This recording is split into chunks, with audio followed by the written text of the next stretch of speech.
Today we are honored to have our current city mayor and former county mayor as our keynote speaker.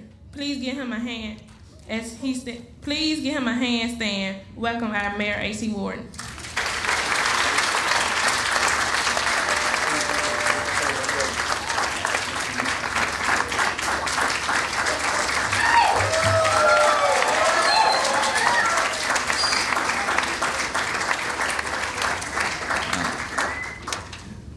Thank you, Bria. Give Bria a round of applause. And great.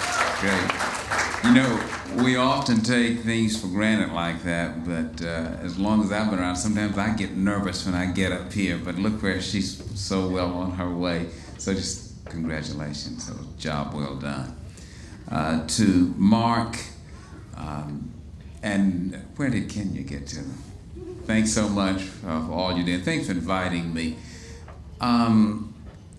It's hard for me to stand still and talk. I usually like to get over there, but I don't know if you can hear me back there. I'll do my best to stand still. I feel very comfortable because I'm talking about children.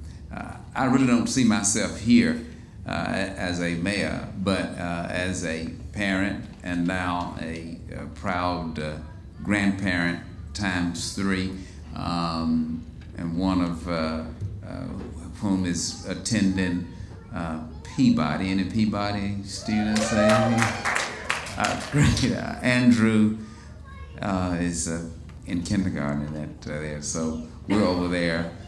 I just wish every school could be like Peabody, where you can't get in when they have events there, and you have to line up to try to get in. Every school ought to have that. Every event ought to be, sorry, we're full, can't get in. They gave me some stuff written here. I was supposed to stand here and say it real stiff, but I'm not going to do it. I've never been able to do it.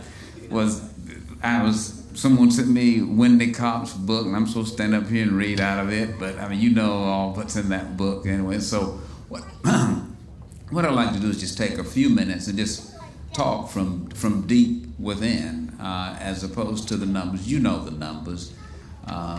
You know, and it's been said over and over again, as Wendy and Chris Barbing, everybody tells you, that it's not how big the lab is. It's not whether it's a fancy building. It's not whether there's a huge playground. It's not how the child got to school. It's not how the child goes home.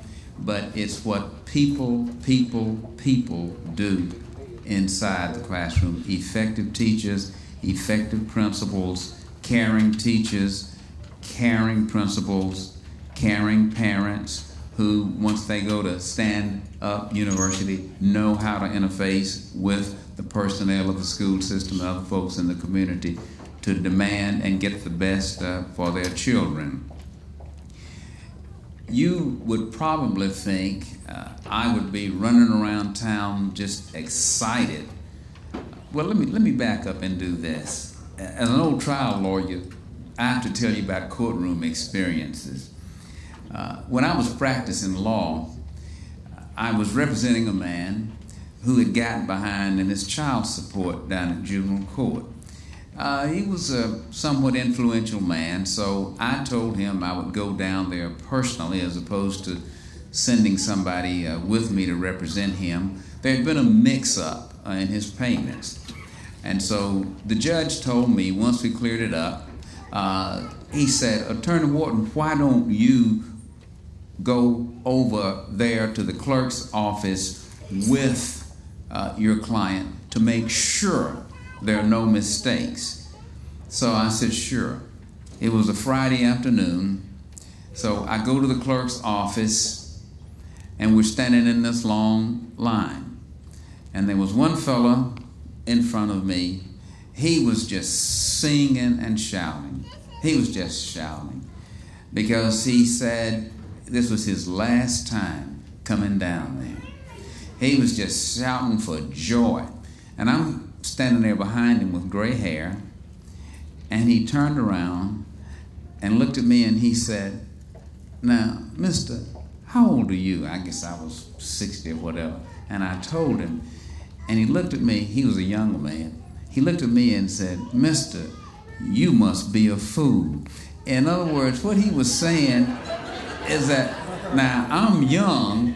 I went out here and got these children, but you're an old man. What are you doing down here paying child support? Well, I was there with my client. But let's go back and focus on that fella. He was, think about how really sad what he was doing. It was really sad. He was shouting because he was no longer going to pay child support. Some think that the city of Memphis should be shouting because we will no longer be under a state mandate to spend money on Memphis city schools. $68 million. Think, Mayor, just think what you're in debt. You had to cut salaries last year. Mayor, you ought to be the happiest mayor in the United States. Just think, $68 million that you're going to have to do some fancy things. All the police cars you want. All the just build a new office building. All fire engines. It's just going to be great. Would you ever notice that I'm not shouting? And for some odd reason, we met last week and I said, I want some of the leading parents and citizens and educators and community folks to sit down with me and the council and ask, how can the city of Memphis, in its role as a parent, and we are parents of every child in the city of Memphis.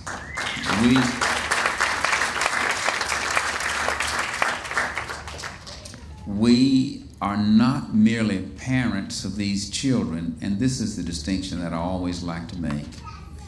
We are not parents merely 9 months out of the year or 6 or so hours a day. We are parents with a moral responsibility. Forget about the legal mandates. We are parents of those children 24/7, 365 days a year. Thus, the distinction between education and schooling. There is a difference. Schooling takes place in these square brick buildings, roughly 9 months a year, and 6 or 7 hours a day. Schooling.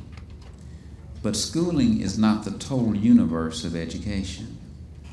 All the experts will tell you that what happens in 0 to 3 is one of the most critical periods in a child's life when it comes to being ready for school at pre-K, kindergarten, and certainly primary and on into secondary and post-secondary, which we'll get into later. Schooling has a bell that rings. Education has no bell that rings. Not at the beginning of the day, not at the ending of the day. There is no calendar. There is no spring break. There is no Christmas break. There is no weekend break. The reason I give you that universe is because that's where the educational responsibility of the city of Memphis comes in. Bria noted in the introduction, as county mayor, many of the things we were able to accomplish had nothing to do with schooling in the traditional form of the word schooling, or meaning of the word schooling. The Books and Birth program, which we're so proud, and let me tell you why. You know what the program is about, but let me tell you why, and this is one of my main points for this evening. They had started Books from Birth in most of the state, but they were sort of afraid to come to Memphis and Shelby County. Finally, Governor Bredesen kind of shoved them, and it was really funny. You can tell when somebody comes to you and they're kind of going through the motions. They came in and said, we're trying to get this program all over the state, but it might not work everywhere. We know these, but it's a good program, but we know there are a lot of challenges that it simply might not, and we'll understand. We'll understand if you say no. We'll understand if you say you don't want to take it. And I listened and finally said, I have no choice. I have to take it on. Do we need to do a correction?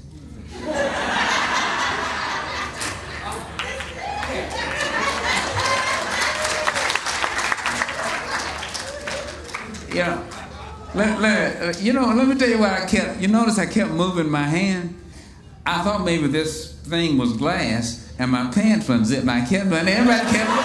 I said, "Is it?"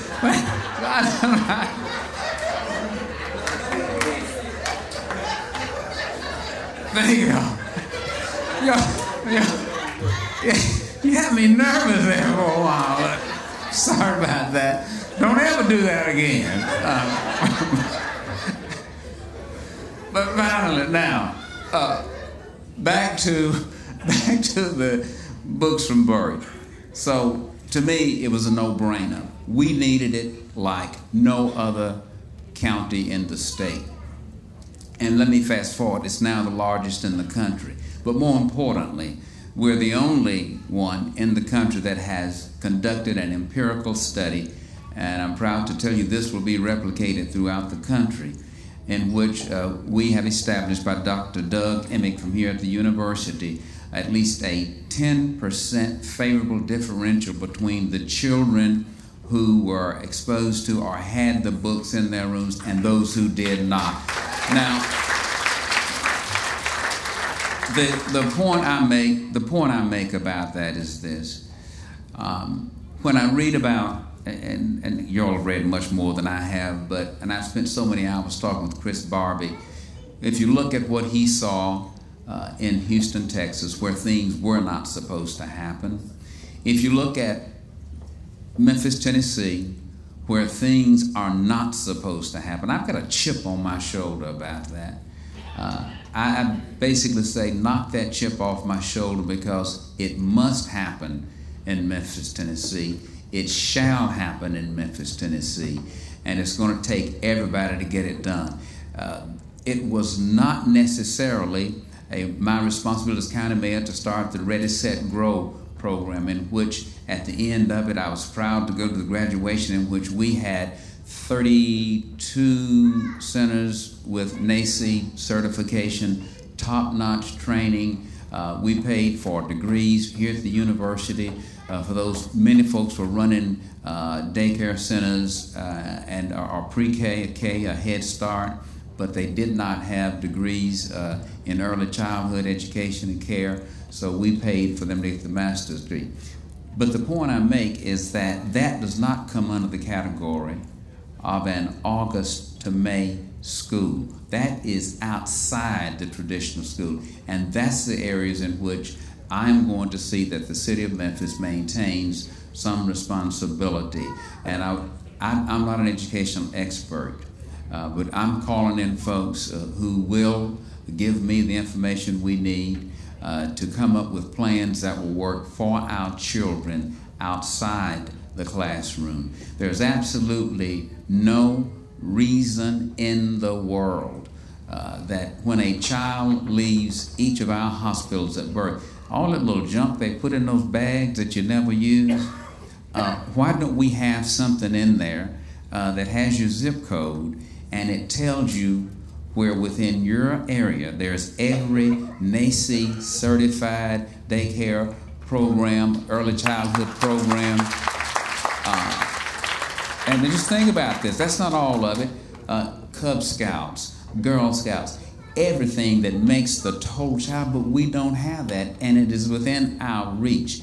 That's the kind of thing that governments who do not have a legal responsibility can carry out as their moral responsibility, and that is what we intend to pursue in the city of Memphis. Not what is dictated by No Child Left Behind, not what is dictated by the state of Tennessee, but what is dictated morally by what we know as parents and grandparents, our children in this city. Isn't that it? Can you imagine how great that is? To be able to call parents, educators into a room and not have one set of, now here's what the law requires. You've got to do this. Well, can we have some classes on Sunday? No, because you get into religion and you can't, and there's a law against that. You can't do that. Oh, can we have them to stay 11 hours? No, you see the regulations say that they have to have this kind of break between this. And just go in and say, here's what the children of our city need. You remember when growing up, and there was something you wanted to do, and your parents would say, no, we're not doing that. And then you would mouth off and say, Eddie does it all the time at his house. And your mom and your dad would say, I don't care what Eddie does in his house. You don't live in Eddie's house. You live in this house, and we have our... We will be able to say, we don't care what they said in Nashville.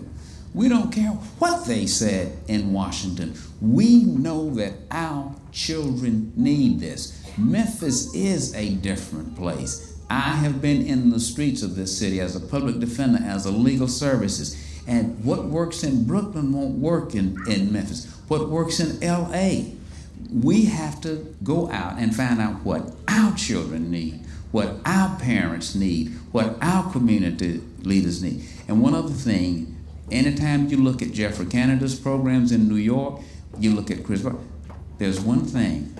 The mantra is whatever it takes. Whatever it takes. If it takes helping mom get daycare, transportation, if it takes helping dad get off drugs, whatever it is, if it's helping grandma or mud dear with whom the child is living, to go to the literacy council and learn how to read so she can work with, whatever it takes. And it is in that venue that I look forward to working with you. Once our legal responsibility is gone, we're not going to shout as a deadbeat dad did down in juvenile court. If we shout, it will be because we are shouting for joy, because we now have the freedom to do what we know our children need. We now have the freedom to do whatever it takes for our children. I thank you for all that you've done. I look forward to working with you in this newfound freedom again, in meeting not merely the schooling needs of our children, but truly the educational needs of our children. Thank you so much for letting me stop by and talk with you.